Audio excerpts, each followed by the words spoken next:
Hi, everybody. Chris Bobe here from the Wisdom Through Bitcoin podcast. I wanted to spend a few minutes and talk about some of the positive stuff that's happened here in 2022 within the Bitcoin community.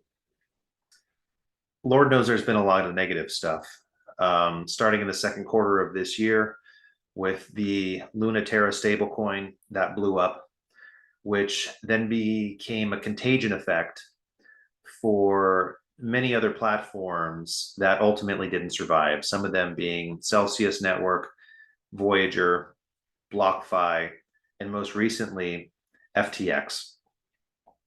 And whereas a lot of these were places and exchanges that individuals went to buy Bitcoin and other altcoins, they ultimately didn't have the same fundamental understanding that a lot of Bitcoin only companies in the crypto community space have.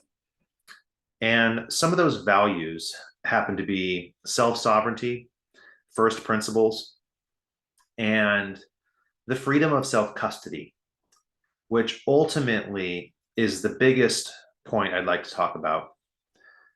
Self custody is something that is scary, and it means that if you have it and you lose it, you have no one to blame but yourself. And honestly, that's something a lot of people have learned is something they don't want to deal with, which is why we leave our money in a bank, which is why when we buy our stocks, we allow a third party to hold those actual physical shares. And we've become accustomed to receiving IOUs, which is another reason why America and many of the Western countries around the world tends to be a debtor nation, which means we use debt, we use financing, we use leverage to offset a lot of the things we buy in life, with hopes that we'll be able to gain the physical value of the money in the present to pay off the debt that we've accumulated. And unfortunately, in the cryptocurrency space, there is no backstop. In financial markets, if the stock market goes down and banks go under, there's what's called FDIC insurance, which will insure every bank account up to $250,000. What that ultimately means is they have the central bank print more money and issue that money back to your bank account.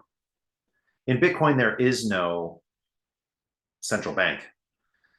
So it's really up to us to understand how to custody our own wealth, our own sovereignty, our own freedom. And we haven't really had to deal with this in close to 300 years. You know, America was established in 1776. And since then, we've been using debt as a way to circumvent the natural course of things.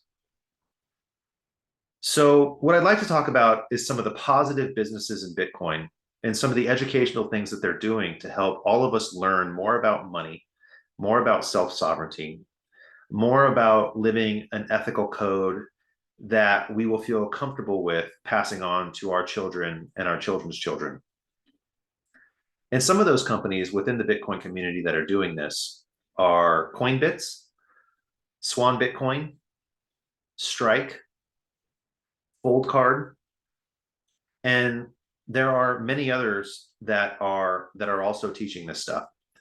And one of the main reasons you can see this happen, or how you know that the company that you're dealing with or the company you're using to buy Bitcoin is an ethical company that puts you, the customer, first instead of the CEO's profits, is if they are constantly pounding the table on self-custody. Now, self-custody means that when you buy Bitcoin from an exchange, they allow you to take the money off the exchange, take the Bitcoin off the exchange, and you hold it in what's called cold storage. Cold storage is basically a USB drive.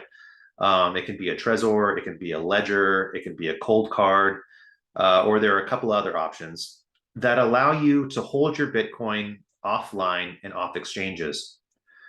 So we all know greed is a big part of the human experience. And some people's greed happens to be bigger than others.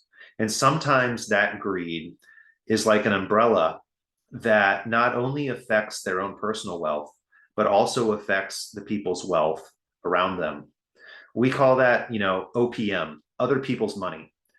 And there's a lot of businesses and startups that use other people's money in order to gain notoriety and gain the assets they need in order to build their business. But they do it at the expense and at the risk of their investors. And that's one of the ways that a lot of these companies that I mentioned, Celsius, Voyager, BlockFi, FTX, um, maybe crypto.com, maybe Nexio, maybe Genesis, maybe GBTC, the Bitcoin Trust. Maybe they're next. Maybe they're not. Maybe they find a way out of it. Maybe they don't. But if you self-custody your Bitcoin, it doesn't matter because they'll never be able to leverage your Bitcoin to make higher profits for themselves. So, one of the other great things that we had happen this year is we had a sovereign nation actually, well, in 2021, we had El Salvador become the first nation to accept Bitcoin as a currency in their country. And the legacy media would have you believe that the country is in turmoil and it's falling apart. But if you ask insiders at the World Economic Forum or the IMF, they will have to tell you that El Salvador is paying off all their debt. They have a higher GDP than they've had in years. Their violent crime has gone down 95%. Their property values have doubled in the last 12 months. Their population is now beginning to educate themselves.